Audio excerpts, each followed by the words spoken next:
আসসালামু আলাইকুম প্রিয় দর্শক। মাহফুজ আলমের খুবই সহজ সরল স্বীকারোক্তি। আজকে বলেছেন যে প্রশাসন, বিএনপি এবং জামাত ভাগ-বাটোয়ারা করে নিয়েছে ১ম ৪ মাসের মধ্যে। যেখানে প্রশাসনে বিএনপির ১০ জন হলে জামাতের ৩ জন। এইভাবে ভাগ-বাটোয়ারা করে নিয়েছে ৪ মাসের মধ্যেই এবং সেটা উনারা দেখেছেন, নিজে চোখেই দেখেছেন। কারণ উনাদেরকে বলা হয়েছে বিচার এবং সংস্কারের জন্য উনারা ২ বছর, ৩ বছর যত ইচ্ছা থাকতে পারবে। সুতরাং এখানে আসলে গণ-অভ্যুত্থানের কথা ৫ই আগস্টের পরেই সবাই ভুলে গিয়েছে। অথচ মানুষ বিশ্বাস করে উনাদেরকে ক্ষমতায় বসিয়েছে যাদেরকে, এই সরকারকে। কিন্তু সেই সরকার আসলে সাধারণ মানুষের কথা, সাধারণ মানুষের যে ত্যাগ স্বীকার করেছে, যাদের যে শহীদ হয়েছে বা যারা নিহত হয়েছেন, আহত হয়েছেন তাদের সবার কথা এবং তাদের সবার উদ্দেশ্য যেটা ছিল, সেটা থেকে মুহূর্তেই সরে গিয়েছেন। এবং ৮ই আগস্ট আমরা দেখেছি যে ক্ষমতায় বসেছেন কারা? তারা হচ্ছেন যে আ যার পছন্দ মতো ব্যক্তিগত পছন্দ অনুযায়ী নিয়ে নিয়েছে। সবাই সবার স্বার্থের কথা চিন্তা করে ব্যক্তিগত পছন্দ আ সেটাই সেভাবে সাজিয়েছেন যে সরকারকে সেভাবে সাজিয়েছেন এবং এখানে ডক্টর ইউনূসের পছন্দ অনুযায়ী কয়েকজন উপদেষ্টা নেওয়া হয়েছে। আবারও অনেকের পছন্দ অনুযায়ী শোনা যায় যে কোন দলের পছন্দ অনুযায়ী নেওয়া হয়েছে। কিন্তু যে পছন্দ যারই যেভাবে পছন্দ হোক না কেন কিন্তু আসলে কেউই দেশের স্বার্থের কথা চিন্তা করেনি। নিজের ব্যক্তি স্বার্থ, ব্যক্তি পছন্দ এবং দলের স্বার্থের কথা চিন্তা করে যে যেভাবে পেরেছে সেভাবেই যেমন সরকার সাজিয়েছে তেমনি সাজানো হয়েছে প্রশাসন। এখন উনি বলছেন যে ৪ মাস ৪ মাসের মধ্যে ভাগ-বাটোয়ারা শেষেই নির্বাচনের কথা উঠেছে। তো উঠবেই স্বাভাবিকই। কারণ আপনারাও তো আপনাদের স্বার্থের কথা চিন্তা করে আপনারা বলেছেন যে ২ বছর ৩ বছর আপনাদেরকে বলা হয়েছে যে, "কোন সমস্যা নেই আপনারা থাকতে পারবেন।" আপনারাও তো আপনাদের স্বার্থের কথা চিন্তা করেছেন তখন। এজন্য সেই ভাগ-বাটোয়ারাও আপনারা দেখেছেন। আপনারাও তখন কোন প্রতিবাদ করেননি। এবং যে সরকার সাজানো হয়েছে সেটা নিয়েও কোন প্রতিবাদ আসেনি। আসলে জনগণের আশা আকাঙ্খা ওইখানেই পদদলিত হয়েছে যে ৫ই আগস্টে পদদলিত হয়েছে। জনগণের যেই প্রত্যাশাটা ছিল, যেই প্রত্যাশায় ৫ই আগস্ট হয়েছে সেটা সেখানেই শেষ। ৮ই আগস্টে আমি ভুল বলেছি ৫ই আগস্ট না ৮ই আগস্টে যখন সরকার গঠন হয়েছে তারপর থেকেই আসলে জনগণের প্রত্যাশা কবর দেওয়া হচ্ছে।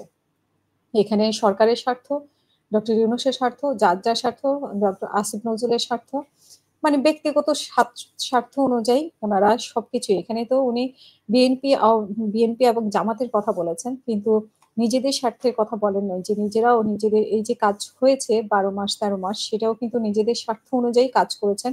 যে যেমন ঘুষ দিয়ে কাজ করাতে পেরেছে, যে যেমন সুপারিশ করে কাজ করাতে পেরেছে এখানে কোয়ালিটির বাছাই কোথাও হয়নি।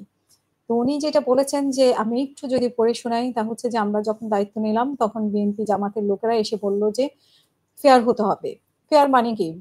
ভিসি নিয়োগ হলো। ১০ জন বিএনপি, ৩ জন জামাতের অ্যাডমিন থেকে সেটা নিয়ে কাড়াকাড়ি হলো। এগুলা আমাদের চোখের সামনেই হয়েছে তখন সবাই বলল যে ২ বছর বা ৩ বছর যা সময় লাগুক সংস্কার এবং বিচার হতে হবে। ৪ মাসের মধ্যেই তারা সব ভুলে গেছে। মাহফুজ আলম আবার বলেন যে এই সরকারের সবচেয়ে বড় ক্রাইসিস হচ্ছে গদি কখন চলে যায় সেটা নিয়ে। তো গত ১ মাসের পরে আ শোনা যাচ্ছে, গত ১ মাস ধরে শোনা যাচ্ছে যে মিডিয়া পাড়ায় ছাত্র উপদেষ্টারা নেমে যাবে। এতে ছাত্র উপদেষ্টার দপ্তর কাজ করা বন্ধ করে দিয়েছে এবং কাজ স্লো হয়ে গেছে। জুনে যখন লন্ডনের ঘটনা ঘটলো, তারপর বাংলাদেশে পুরো ল্যান্ডস্কেপ চেঞ্জ হয়ে গেল রাজনৈতিকভাবে। এজন্যই বলছি যে রাজনৈতিক দলগুলো চাইলে আমি ১ মাসের মধ্যেও আইন করে দিতে পারবো। যদি না চায় তাহলে উম য যদি সদিচ্ছা না থাকে তাহলে বসে আছে এবং কখন পরবর্তী সরকার আসবে বলেন তিনি। মাহফুজ আলম এটাও বলেন যে কেউ আসলে ন্যাশনাল ইন্টারেস্ট দেখে না এবং সামগ্রিকভাবে আমরা আসলে কোনো জিনিসটা মানে কোনো জিনিসটা করলে সেটা ভালো আইন পাবো বা ভালো একটা পলিসি পাবো, ভালো একটা প্র্যাকটিস পাবো সেটা নিয়ে কেউ আসলে আগ্রহী না। আমরা এই বিষয়ে হতাশ এবং আমি এগুলো বলে রাখলাম কারণ আমরা যেকোনো সময় নামতে পারি। জানি না আজকেও নেমে যেতে পারি। বিষয়টা হচ্ছে যে অন্য উপদেষ্টারা যেখানে নিশ্চিত যে ইলেকশন পর্যন্ত থাকবে। আমি নিশ্চিত না যে কতদিন থাকবো। নতুন করে শুরু করলাম টাইমলাইন ঠিক করলাম এবং কিন্তু জানি না যে আমি শেষ করে যেতে পারবো কিনা। তথ্য উপদেষ্টা আরো বলেন যে, "আমি আমার জায়গা থেকেই চেষ্টা করছি এবং আমরা অন্তত ওয়েজ বোর্ড তারপরে হচ্ছে সাংবাদিকতা, আইন সুরক্ষা এবং গণমাধ্যম কমিশন নিয়ে এগোতে চাই। আমরা চাই মিডিয়া হাউসগুলো কোড অফ কন্ট্রাক্ট তৈরি করবে নভেম্বরের ভিতরে। এবং মাহফুজ আলম বলেন যে গণমাধ্যমকে সর্বগোষ্ঠী স্বার্থের ঊর্ধ্বে উঠে জাতীয় স্বার্থকে প্রাধান্য দিতে হবে। তবে এই জন্য রাজনৈতিক দলগুলো সদিচ্ছা ঐক্যমত জরুরি। তিনি আরো বলেন যে সিভিল মিলিটারি আমলাতন্ত্র ফেসিস্ট মুক্ত না হলে মিডিয়াকে ফেসিস্ট মুক্ত করা সম্ভব না। তো উনি বলছেন যে সবাই সবার গদির কথাও চিন্তা করছে। আসলে সবাই যদি দেশের স্বার্থে কাজ করত, আমার মনে হয় যে এখন আর শেষ মুহূর্তে এসে গদির কথা চিন্তা করতে হতো না। আর উনারা তো মানে ওনাদের ওনারা নির্বাচন করার মানে বিশেষ করে ছাত্র উপদেষ্টারা যারা আছে তারা নির্বাচন করার কথা যেকোনো সময় চলে যেতে পারে। আর গদি নিয়ে আসলে চিন্তা থাকার কথা না ওনাদের। কারণ ওনারা তো অন্তর্বর্তীকালীন সরকার, ওনারা সাময়িক সময়ের জন্য এসেছেন। তারপরে ওনারা যথেষ্ট সময় পেয়েছেন।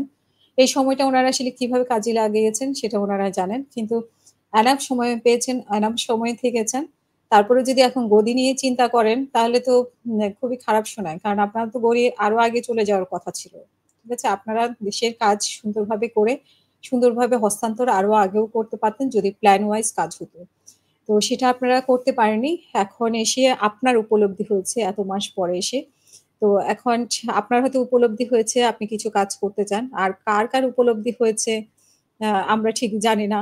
তবে সবচেয়ে বড় কথা যে উনি এটা নিজ মুখে বলেছেন, রেকর্ডেড বলেছেন এবং সাংবাদিকদের সামনে বলেছেন। আদারওয়াইজ উনি যদি এটা স্ট্যাটাস দিতেন উনি হয়তো এটা ডিলিট করে ফেলতেন যেটা উনার স্বভাব। যাই হোক উনার মাধ্যমে আজকে আমরা অনেক কিছু জানতে পারলাম। কমেন্ট বক্সের মাধ্যমে আপনাদের মতামত জানাবেন। আল্লাহ হাফেজ। আসসালামু আলাইকুম।